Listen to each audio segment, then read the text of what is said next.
Hello, everyone, and welcome to another episode of Underneath the Hood. I'm Dave Martin, the owner of Martin's Auto Repair in Central Phoenix. I'm Glen Hayward, the proud owner of Goodworks Auto Repair in sunny Tempe, Arizona. And I'm Lee Weatherby with Accurate Automotive in the heart of Mesa. And together, we represent 140 years of combined automotive experience. Our goal is to change the perception of our auto repair industry by going behind the scenes and underneath the hood.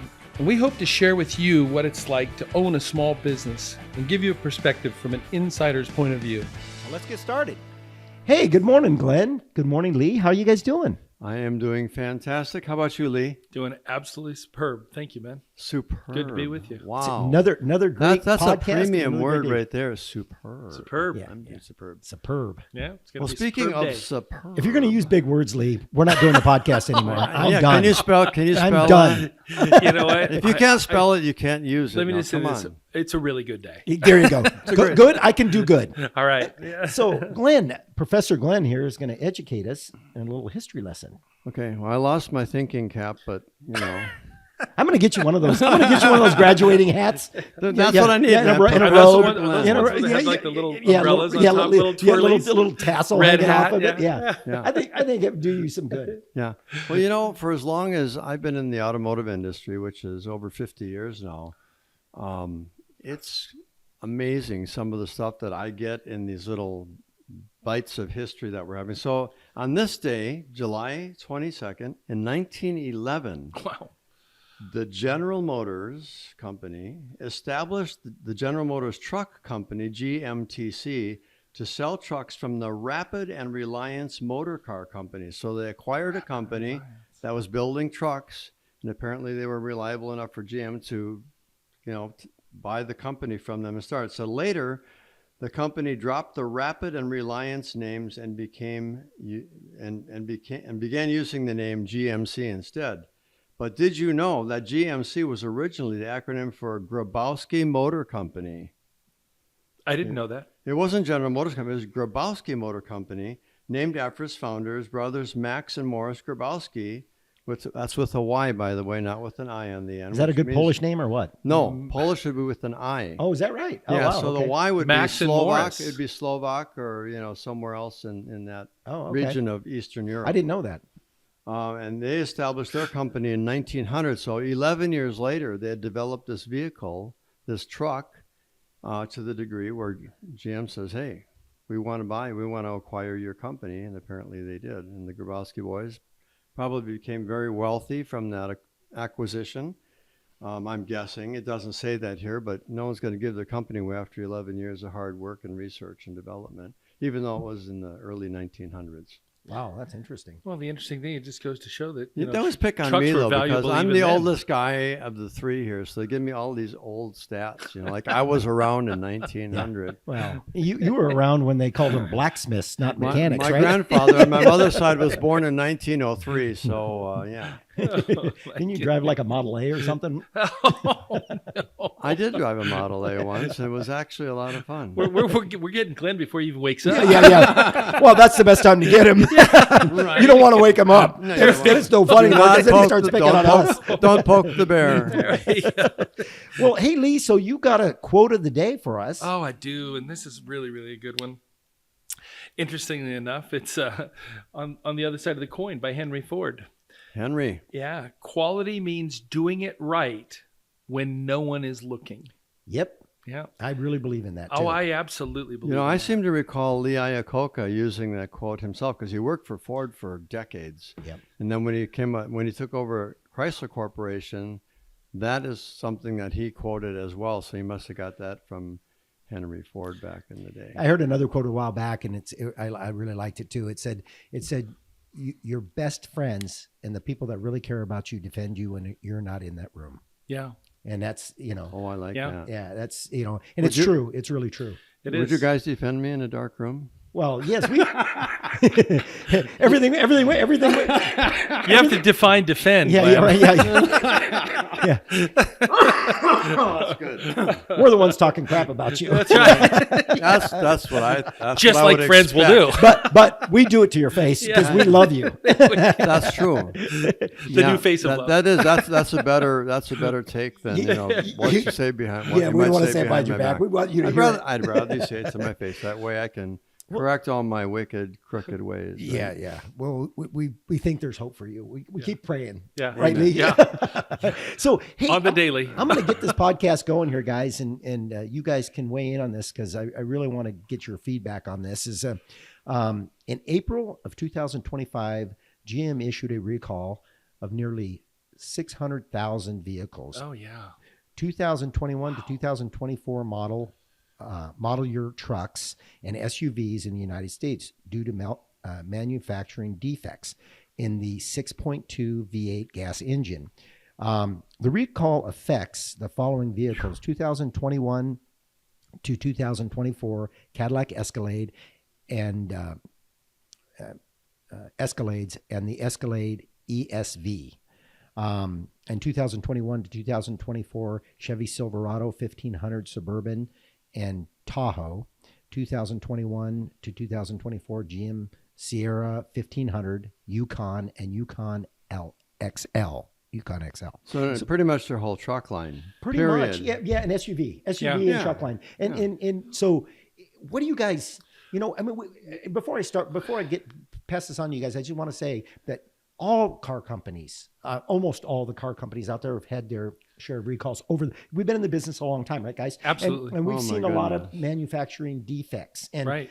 and my only take on that is that back in the 70s and 80s, a lot of the vehicles, their design, the parts they use pretty much stayed the same. I mean, how many times did you put one part on a 10, 15 different types of cars? You bet. And for 10 years. Mhm. And we got to know the part numbers. We did it so much, right? So, And they were reliable as all get out. right. And what's happening is, and this is my take, and it's my opinion, I guess, is that these car manufacturers they keep on changing the designs of the vehicle. Well, they're pushing the envelope. Yeah, They're trying to get more out of less. Yeah. So I mean, and that's not bad. That's where innovation really comes from. Right. But at the But same, they make mistakes. There's and absolutely. And Well, when they do, I think this is one of the things about this particular recall that has kind of raised a brow for me. And I'll tell you, I have a fleet, a customer, and just a little bit of background there. I mean, they're kind of in the forestry service, and so they're always out. You know what I mean? Away from what I'm going to call Civilization. Civilization. Yeah, right. You know I what I get mean? it. So I get it. they're out in some pretty rural areas. Right. And they use predominantly GM Yukons and Suburbans and the such, Tahoes, Yeah. based on the fact that 4-wheel drive, plus they can carry stuff, plus they can transport things, and they had done this for years and years and years, and then all of a sudden they started to go through that new purchasing 21s and 22s. Well, I got a call not too long back, probably about 5 months ago, and said, "Hey, what do you know about this 6.2?" And I says, "Oh boy," I says, "they're having a little bit of problem." That'd be a 6.2 liter motor, by the way. Correct. For the audience who doesn't know what a 6.2 Correct. is. The 6.2 GM gas engines. Said, what are they doing? They're having a little bit of problem with these. And I said, yeah. He says, I've got two of my vehicles down at the dealer, and they're telling me that they need engines. And I said, really? He says, yeah. He says, I said, okay, well, obviously they're going to cover that under warranty. And he says, yeah, but the problem is they can't tell me when I'm going to get one. Yeah, that's the problem. I said, what do you mean? He said, they cannot. They have literally told me they'll make a few months worth of my payment, and they have no anticipated date. You know what I mean? To be able to little get. consolation, right? And I thought to myself, wow. Now, so Dave, to your point you were making earlier, yes, there's been some mistakes made along the way. That's fantastic because that means they're pushing the envelope. But when you make a mistake, you have to come up with a plan for rectification, you know what I mean, that is going to cover the consumer. And I just thought to myself, the cars are still there. I mean, he still has 2 vehicles down. Now, listen, he has quite a large fleet, but I mean, 2 out of a fleet of vehicles that's a considerable amount. Yeah. You know, That's bleeding revenue. and that's only for one them. person. That's one individual. So, Glenn, what is your experience with these 6.2s? Well, we've had a few of them come in with, engine damage and so on and so forth. And of course, GM is trying to make up for, whatever happened. Research and development, there's so many pressures. And I just want to preface what I'm going to say with this is that the EPA and other government entities have put so much pressure on the car manufacturers to reduce emissions, to make their vehicles use less fuel, use alternate fuels, do all kinds of crazy stuff. And between the manufacturers of the actual engines themselves and the oil companies, which are trying to develop oils that will adequately lubricate and be able to withstand the kind of pressures and things that are going on internally in these motors, it's a quagmire. It's a very, very, tough task to accomplish, And so I don't blame GM necessarily, but there's this pressure too to, GM's got to make money, like Ford's got to make money, like Chrysler, like everyone's got to make money selling vehicles. And so sometimes I think before an adequate amount of testing, there's a certain, like, let's say you have 1,000 engines. Well, 10 of them fail out of 1,000. That's not bad, right? But if you have 500... 674,000, Yeah. wasn't that the number? Yeah. Wow. Now they're recalling 674,000 vehicles. So somewhere, somebody was looking the other way, Well, dropped the 600,000, ball. yeah. It's hard to say. I'm no person's judge from that standpoint, but when you're recalling almost 650,000 vehicles across the country, including some names that are prestige vehicles like Cadillac, this isn't just not to diminish and say Chevrolet's not as good as a Cadillac or whatever, but they're all made by General Motors and they're all using the exact same engine, and that's where the problem is. Yeah. And so again,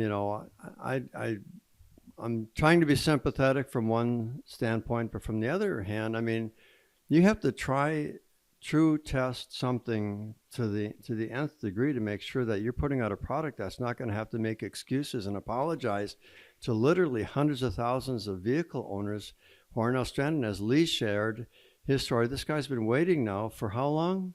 He's been waiting. Well, he called me, I think it was back in February, and they had been down since October. Okay. So this guy is heading for, 3/4 of a year, and GM still doesn't have an answer as to when they're going to have an engine ready that's going to pass muster. Something they have done to the vehicles that are still running is they have actually modified the type of oil that's being used. They went from a 0.30 to a 0.40, or was it a 0.20 to a 0.40? I think it was a 0.20 to a 0.40. It was a 0.20 to a 0.40. Yeah, to try to rectify and perhaps salvage some of these engines before they blow up. So, and I mean, they literally just lock up and you're done. There's nothing you can do. That it's not something you can take it in and tear the engine down and replace some parts. These motors they have imploded. They're disintegrating. Yeah. And Glenn, to your point, and I love that you want to be sympathetic, but I'm going to go back to the. I'm trying to cut him some slack. I don't want to be sued for slander. No, but I mean, I'm looking at this, and I mean, it goes back to the one thing. This is a massive corporation. This is someone that we're being asked to place our trust and our confidence in. And I mean, just this quote: "Quality means doing it right when no one is looking." Now, listen, there's a whole bunch of variables here, but it boils down to kind of what Dave was talking about at the beginning. The reason why we have been able to utilize so many parts because they overlap, you know what I mean? Whether it's Cadillac or Chevrolet or GMC, whatever. Yep. That's a fantastic idea. I love, the program with that. Well, it streamlines their cost of production because they're not making 5 different engines for 5 different vehicles. Beautiful. And it makes it easy on, us as consumers as well to be able to get some of these components when they're required. But going then to your final point, where they are now saying to the consumers that have these motors, okay, imagine yourself, put yourself in these shoes. I have one of these vehicles. I've paid good money. They're not giving those vehicles away. Oh, okay? no. And I've paid good money for that vehicle. And now all of a sudden the solution, or the resolve, if you will, is, well, let's get rid of the oil that we originally told you to put in it, the 0W20, which is a fantastic oil. Okay? Right. We do it in a lot of and cars. it's a Yeah. Dexos.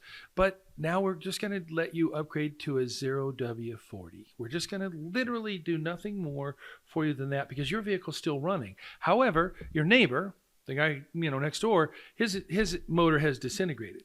How does that make you feel? Just for a moment. And from think the other about and that. from the other perspective, Lee, I mean, yours has been run on the 020 now, and now suddenly you're going to switch. But how much damage has already been done that you can't see? We don't have point. X-ray vision. We That's can't the look point. inside of the motor and see if there's something that's worn out and ready to break. And you may end up in the same boat as your customer, whose Absolutely. Well, car's been laid up now for 6-8 months and has no promise of when they're going to see another motor for their vehicle. Well, which is, I mean, how do you compensate a customer? For having a vehicle down that long. Yeah, I get mean, it. I don't even know. you're okay. You own one of these vehicles, and how catastrophic is it to not have that vehicle? Okay, your car owner, you probably have some other vehicles, but for the person who doesn't, You bet. this is their Well, their that's grocery getter. This is their getting their kids to school. Their This is their livelihood. whatever, and this freaking vehicle's engine blows up, and they're just out there in the weeds waiting for an answer, and they're saying, well, we don't have any motors, and Well, and it some of could these- be a year. Who knows how long it might be? And a lot of these companies, the thing of it is the quality control is kind of out the window. They're not doing the testing that they used to do on these vehicles. They used to do testing for a few years, Yeah. and you look at computer programs. They ship it out there, and then they have a update, but they do it in cars. Yep. I mean, how many times do we get an update where they went ahead and did something, they realized that they made a mistake, and then they went in and now they got an update, and we have to update the computer. And those updates aren't free. And those updates aren't free. No. And then the auto and we talked, having a little compassion for GM. They've had to shut down sales. Yeah. They've had to stop those affected vehicles. They had to shut down sales. So it's costing them a ton of money. And when you really start to look at this as a business, we run businesses, right? You bet. And we don't want to have those kind of problems because it costs us money. First of all, Right. costs us time and a lot of anguish. People are upset. Oh, We and don't want that. frustration. Frustration. Yeah, Oh, there's you bet. frustration. That's a good word. And so we definitely try to eliminate all of that as much as we possibly can. You bet. Well, but I have to, and listen, I'm compassionate towards GM because I'm a GM guy. I love GM. I've driven them all my life. I appreciate them as a car manufacturer. I started my career, working at Reynolds Buick, you know what I mean, when I was young. However, when it comes to something like this, I mean, if you're actually shutting down sales, it's gotten to the point where there's been some neglect at some level. To your point, yes, EPA is demanding, you know what I mean, that you fit within these parameters. And yes, quality control has gone a little bit awry, where they're not really doing all the testing that is required before they unleash it, so to speak, out on the public. But from 21 to 24, that's a wide range of vehicles. We're now in 25. And listen, they have had more than an ample amount. If we're talking, and it seems like a small number until you put just a dollar behind it, 600,000, you know what I mean, of plus. Yeah. That is just the tip of the iceberg compared to how many vehicles they have out on the road. And the thing of it is, when those vehicles are still running, okay, I think there was something in the report that I had read where somebody had gotten a hold of one of these motors. Now, I don't know how or anything else. And it was just, they had talked about when they disassembled the motor, and in this case, it was a motor that had still been running, okay? They had noticed that in the upper end, they had problems, you know what I mean, where you could see pitting and galling, scarring, all right, in the lifters and in the rocker assemblies, all right? And they've had those, honestly, they've had those for long periods oh of time. my gosh, 8-10 years at least. Yeah, but when they got into the bottom end, they were horrified at what they found in the rods and in the crank, all right? Those are the basic components, all right, of any core engine. And if you don't have that right, whether it be some kind of an assembly line, they're not boring it at correct angles. The machining in it is so important. And what they talked about in the article was that the crankshaft was actually striking the blocks. Wow. And I thought to myself, wow, you can't have a rotating mechanism Hitting the that is block, not free. Yeah. You just can't. Right. And I mean, they've used thrust shims for years to control, back and forth. And so I'm just thinking, they just have so many years of experience that, I mean, if we have something happen in our shops where let's call it a problem child, all right, or a problem vehicle, we want to fix it so badly. What do? Guys, we pull everybody together and we take all of our minds and we focus on that one vehicle. Yeah. Because you know what? We want to make sure that we can satisfy that customer and that it doesn't ever get to the level of disappointment. Because here's the thing, consumer confidence is going to go way down for them. And I'm sorry for that. But the reality of it is, what are you supposed to think? Well, Glenn, would you want this job? GM has identified over 28,000 field complaints or incidences in the U.S. market between 2021 and 2025 that is potentially related to the engine failure. Would you want to be that person that has to field all those complaints? 30,000. No. I think I'd rather be tied to an anthill in the desert and drenched in honey than have to be in that. Could you imagine that? I like Glenn's answer. It was pretty abrupt. No. Yeah, absolutely. Absolutely not. I would lose my ever-loving mind over that. Jeez. Can you imagine? It's got to be grueling. And the consumer, my daughter drives, she has a particular car, and they had a recall on her car. And it was a software update because they without the software update, it was the engines were blowing up, and but they didn't have the software update for it took like 6 months. Yeah, it wasn't available. Wasn't available because it hadn't been fully developed. Right, because what we were talking about in the very beginning of this thing, these recalls. They identify the recalls on it, but they don't have a fix for it. That's correct. And they're still working on it, trying to figure that out. And sometimes the first fix doesn't work. Then they have to go to a second fix. You bet. Well, how many supervisions do they have on a lot of even the parts that we get? Yeah. Just like what you were talking about earlier. Yeah. I think even in a previous podcast, we talked about some of the availability of parts that we can actually acquire and get to be able to fix and repair some of the vehicles that are out there now. Some of them, they're just on national back order. When's the release date? Oh, exactly. 44 weeks. Whoa, that's not going to help anybody. Oh, the problem, and the problem becomes our problem because the customers, our consumers who are coming to our shop to have these problems resolved are looking at us like the problem is us, like it's our fault that, something isn't being manufactured fast enough or whatever. I'm not a manufacturer. I install parts, the best quality stuff I can find, the closest to the OE or the actual OE part, every time the vehicle comes in, for a repair. The problem is when those parts aren't available, everyone's frustrated. I'm as frustrated, if not more so than the customer, because now their car's broken, it's sitting at my shop, and I can't even fix the doggone thing. And Glenn, that's such an excellent point. And the reality of it is that's where we really have to get our education on and help the customers and the consumers understand that we can't, if the manufacturer isn't making it, we really can't go out on a limb and make it ourselves. We have to wait for them to respond. Yeah, we're not with engineers. We're not component. A manufacturing plant. Correct. We're not designing this stuff or whatever. And then the other side of the coin is this too. Some of these recalls, the dealerships are so packed with these cars that they can't get you in. Yeah. Well, we took a car. Okay. And this is just one of the things that we do, same as you guys would do in your shop. One of our fleets came in, we did some work on it, but it had 2 open recalls.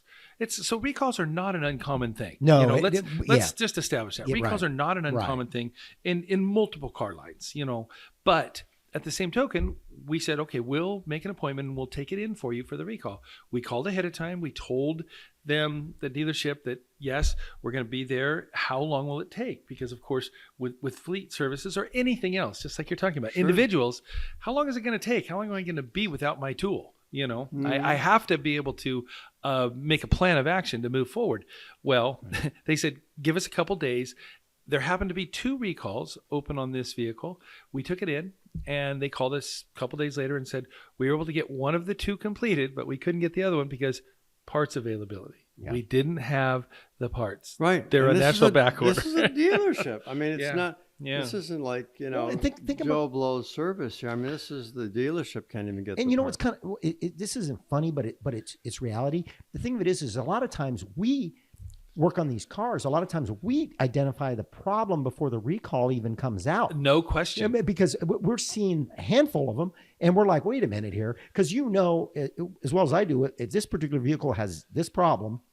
And it's consistent where there's more than one vehicle coming in with this problem, and it starts to happen like repetition. Well, we start to go, wait a minute here, this isn't right.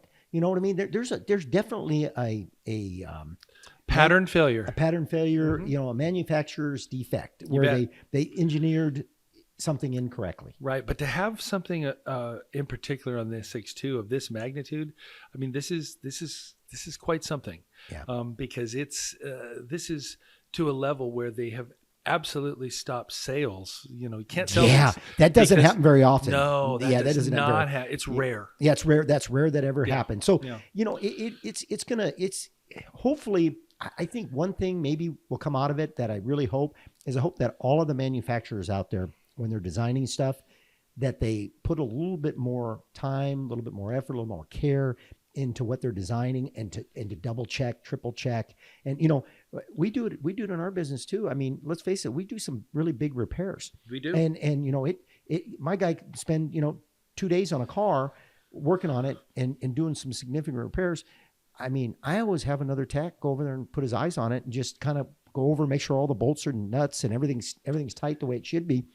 Because if you don't, that's how you make mistakes. You bet. And and we're really, one of the things is we're really conscious of that, because the last thing we want to do is do a big repair on a customer's car and have them broken down somewhere. Oh, you bet. Or create something that could potentially be dangerous. I mean, some of these things can be dangerous. Yeah, that's that's motor comes apart and scatters and explodes. That could be dangerous. Yeah, You know, absolutely. You could be certainly put into a compromised position depending, where you're at or not. Well, to your point, the National Highway Traffic Safety Administration also found a dozen potentially related alleged crashes, and the same number of potential related alleged injuries. Yeah. So what you're saying is 100% right. Is that when these things come apart, Yeah. Depending on where you're at, I mean, let's face it, if you're driving compromised. you're driving down the freeway and your engine blows up, I mean, you're stuck in the middle of the freeway. Yeah. And somebody could hit you, there'd be a lot of bad things that could happen. So you really want to make sure that, I mean, obviously, I always tell my clients, and unfortunately in this case, the people that bought in 2021 didn't know any better. We didn't know any better. We didn't know any better. We didn't know any better either. So what happened is they bought that vehicle and they started having these problems, and then of course sometimes the recalls are a little slow to go. Right. And it takes a little while for them to get out to the public. Right. Yeah, I mean, they have to have a certain percentage of their vehicle, whatever component, has to fail consistently, and not just the failure itself, but the specific failure of the failure. Yeah. And so what part of this has caused this failure to occur? And now it's become a pattern failure, and pretty soon now they're condemning the entire fleet of those motors, Yeah. And so it's become a serious problem, but it starts small and then it spreads, and until everything gets reported and they can gather all the information and start getting in some of these vehicles and tearing them down and making sure that they're specifically trying to, nail down what part of this component has caused this failure to occur. Was it a design thing? Was it the manufacturing of the components inside? Was it, an engineer's deal where they didn't, put proper clearances, or case harden something hard enough where the parts are rubbing together and that hardening process wasn't done? Chrysler had a serious problem with their lifters doing the same thing. Yep. Just disintegrating right In the inside of 3.6 motors. Yeah. Well, and I always tell our clients, whenever they want to buy another vehicle, and especially if they want to buy obviously a used vehicle or a vehicle that's maybe brand new but it's been around for a little while, is I always tell them to give us a call. And what we do is we look up the technical service bulletins, TSBs, right? You bet. Because a lot of times that's a telltale sign of some of the vehicle problems. And those technical service bulletins are put out there by pattern you said Pattern failures. pattern failures, Yeah, right? yeah. And so what happens is they know that there's a problem and they haven't escalated high enough, or they're maybe not enough of the problem to consider a recall. Correct. So we see a lot of that. We Right. do. And all the vehicles, You bet. they almost all have technical service bulletins. Oh, you bet. And the NTSB, or the National Transportation Safety Board Administration, they literally put out things so that we can educate and keep aware, you know what I mean, of what is going on with the vehicles, knowing how to properly repair them, where to get, components and parts. So it's interesting because I am really one of the believers. Anytime we're advancing, moving forward, this is just nothing more than the next generation, an iteration of GM. I think they're going to come out on top. I think they're going to fix this. They're going to find this problem. They're going to fix it. And what we will wind up with eventually will be something that will be just as reliable as, like, say, their 5.7s, you know what I mean? Motors that they had forever and ever and ever, and it'll be just the next generation, you know what I mean, of what's moving forward. In the meantime, this hurts. It's very this damning. stinks. It's very damning. Absolutely. Hey, Glenn, do me a favor and clarify technical service bulletins, because I said it like that, and I want to make sure our listeners understand what is a technical service bulletin. I can't even say it. That's a Okay, good technical point. service bulletin is something that is mandated by the government on all manufacturers of vehicles, that when there's a pattern failure, something has been discovered that it becomes a pattern failure. In other words, all these models that have this motor or this transmission or this particular drivetrain or something in it have a failure that can cause harm to the drivers, to the vehicles themselves or whatever. They are mandated by law to release that information so that they can make the customer aware. So in other words, my daughter had one on her Kia Sorento that said that there's a component that can overheat. And when that component overheats, it can start the car on fire. So until you get this fixed, do not park your car in a closed structure. Does the consumer out there, the average consumer, I know we're in shops and we have access to all that stuff. Does the consumer have access to any of that stuff? They do. I mean, they're obligated. The manufacturers are obligated by law to find out where those vehicles are, who owns them, and they mail them.